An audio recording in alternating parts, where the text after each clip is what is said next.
नमस्कार सर। नमस्कार, नमस्कार। मैं आज की इस वीडियो के माध्यम से आपसे खेलों की स्थिति के बारे में जानना चाहूँगा कि जिस प्रकार अभी ओलंपिक गेम्स हुए हैं, नेशनल गेम्स हुए हैं, तो सबसे पहला मेरा सवाल ये है कि ओलंपिक गेम्स हुए हैं और जो भारत की मौजूदा स्थिति है, उसके बारे में आप क्या कहना चाहेंगे? क्या आप उस स्थिति से संतुष्ट हैं? अगर नहीं है, तो ये स्थिति क्यों? दरअसल हमारे यहाँ स्पोर्ट्स को लेकर के सिर्फ बातें होती हैं। ओलंपिक में ठीक है कि हमने पिछले ओलंपिक से अच्छा प्रदर्शन किया है। पैरालंपिक में भी हमारे खिलाड़ियों ने एक कीर्तिमान स्थापित किया है। लेकिन देखा जाए तो ये आबादी की दृष्टि से बहुत कम है। हम जब तक दुनिया के सर्वश्रेष्ठ 10 देशों में नहीं आते, तब तक किसी तरह की उपलब्धि का बखान करना जल्दबाजी होगी। हमारे खिलाड़ियों ने खराब विपरीत स्थितियों के बावजूद वैश्विक खेल मंचों पर अच्छा प्रदर्शन किया है। इसके लिए हमारे खिलाड़ी, प्रशिक्षक सब के सब बधाई के पात्र हैं। बधाई के पात्र इसलिए भी क्योंकि हमारे देश में खेलों की ज़मीनी स्थिति कतई ताली पीटने वाली नहीं है। हमारे देश का प्रधानमंत्री, हमारे देश के खेल मंत्री जब वैश्विक खेल मंच बड़ी प्रतियोगिताएं होती हैं, उस समय खिलाड़ियों की सुध लेते हैं। जब मेडल जीत कर आते हैं तो खिलाड़ियों का न केवल स्वागत किया जाता है, बल्कि ये जताया जाता है कि हम बड़े खेल हितैषी हैं। दरअसल आज़ादी के 75 साल बाद हम जहाँ थे वहीं खड़े हैं। जो खिलाड़ी हमारे देश को मेडल दिला रहे हैं, उसमें सरकार की भूमिका बहुत कम है। दरअसल जो खिलाड़ी उपलब्धियां हासिल कर रहे हैं, इनमें उनके अभिभावकों का बहुत बड़ा योगदान है। उन खिलाड़ियों की मेहनत, लगन, जुनून का काम है। देखा जाए तो अभी गोवा में राष्ट्रीय खेल हुए हैं और महाराष्ट्र ने सर्विसेज को परास्त कर पदक तालिका में पहला स्थान हासिल किया है। हरियाणा तीसरे स्थान पर रहा, मध्य प्रदेश चौथे स्थान पर रहा। लेकिन हम पदकों से इसका मूल्यांकन नहीं कर सकते। वजह यह है कि पहले जो राष्ट्रीय खेल होते थे, उनमें खेल स्पर्धाओं की संख्या कम होती थी। इस बार गोवा में 43 खेल आयोजित हुए। तो इसलिए क्या होता है कि किसी भी राज्य का हम ऐसे मूल्यांकन नहीं कर सकते। लेकिन जो भी खिलाड़ी हैं, शिरकत कर रहे हैं, खेल का माहौल बन रहा है, यह ज़रूर खुशी की बात है। अच्छा सर, मैं इसी में पूछूंगा, ये तो देश विदेश की बातें हो गई। आपने जैसे अभी नेशनल गेम्स की बात उठाई, तो उसमें हमारे जितने भी राज्य हैं, जितने भी प्रदेश हैं, उसमें सबसे बड़ा उत्तर प्रदेश है।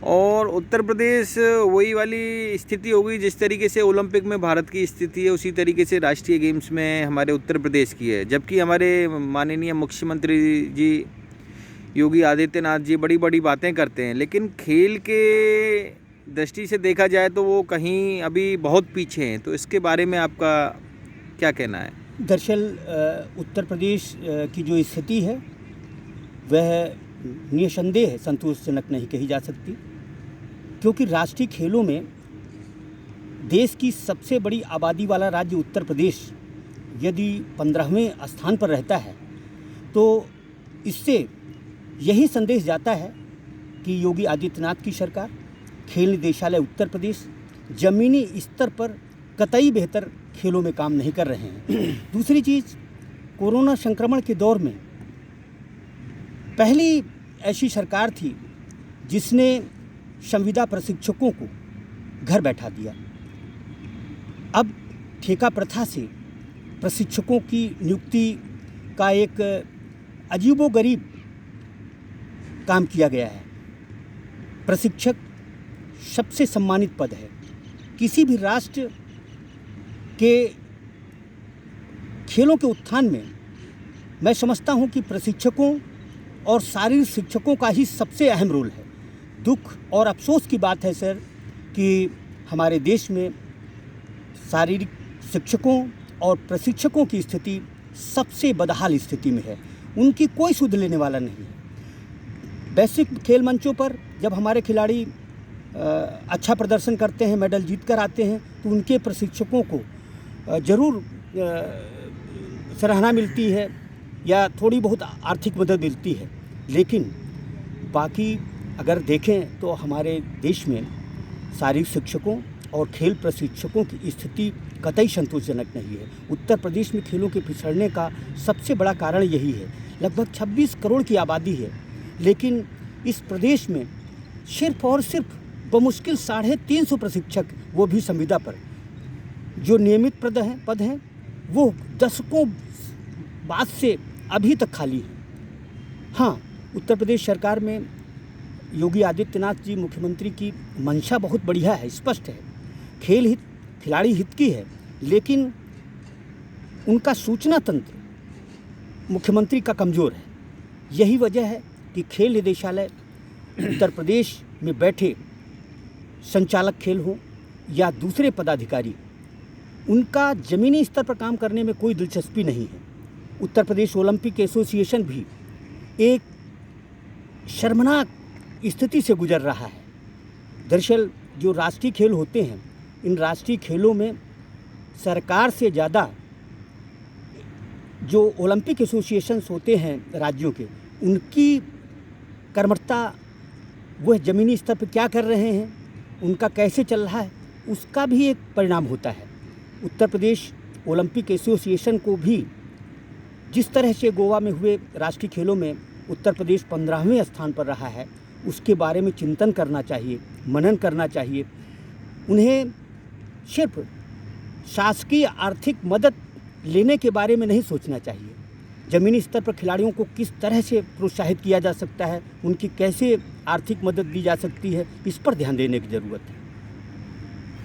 अच्छा सर, मेरा अंतिम सवाल आपसे ये है कि कुछ खेल हमारे भारत में जन्मे हैं, भारत में जिनका उत्थान हुआ है, और आज से 6-7 साल पूर्व एक SGFI जो हमारी संस्था है उसमें वो खेल सम्मिलित भी थे, लेकिन इस वर्ष SGFI के नए प्रेसिडेंट बने, उन्होंने 30-40 खेलों को बाहर भी निकाल दिया।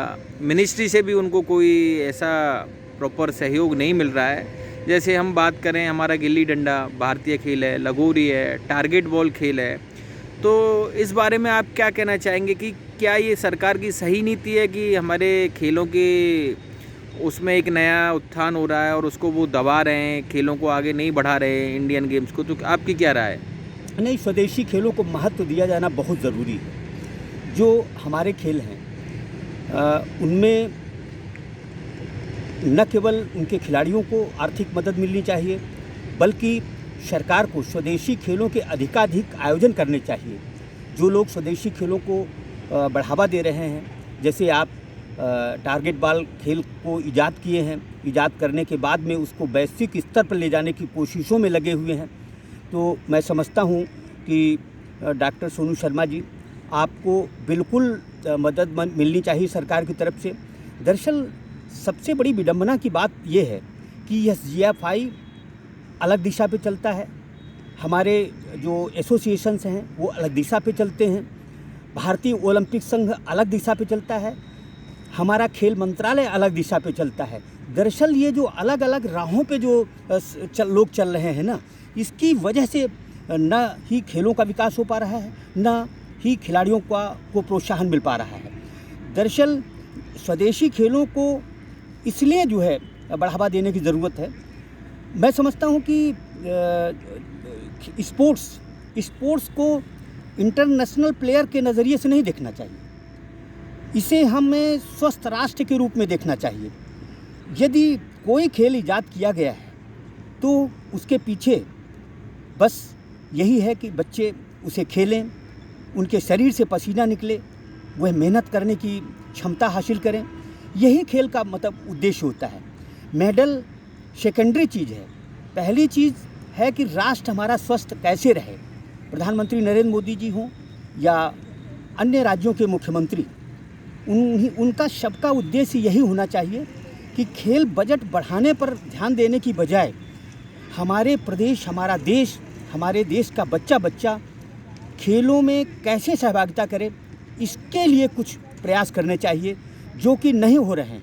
हमारी हुकूमतें जो सफल खिलाड़ी हैं उनका गुणगान तो करती हैं, लेकिन जो खिलाड़ी स्ट्रगल कर रहे हैं, जो परेशानियों के दौर से गुजर रहे हैं, गुर्बत के दौर से गुजर रहे हैं, उनकी तरफ कतई ध्यान नहीं दे रही हैं। देखा जाए तो जितने हमारे स्वदेशी खेल हों चाहे विदेशी खेल हों, अधिकांश खेलों में गरीब और मध्यम वर्ग के बच्चे ही सहभागिता करते हैं।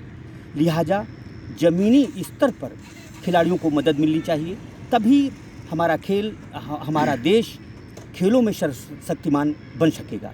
जय हिंद, जय भारत। धन्यवाद सर। मैं सभी को बताना चाहूँगा कि आज श्री प्रकाश शुक्ला सर ने खेल पथ को यह थोड़ा सा समय दिया और खेलों की जो मौजूदा वास्तविक स्थिति है उससे सबको अवगत कराया। सर, हम आपका शुक्रिया अदा करते हैं और समय समय पे आपका हमें सहयोग मिलता रहे, ऐसी हम उम्मीद करते हैं। नमस्कार सर। नमस्कार।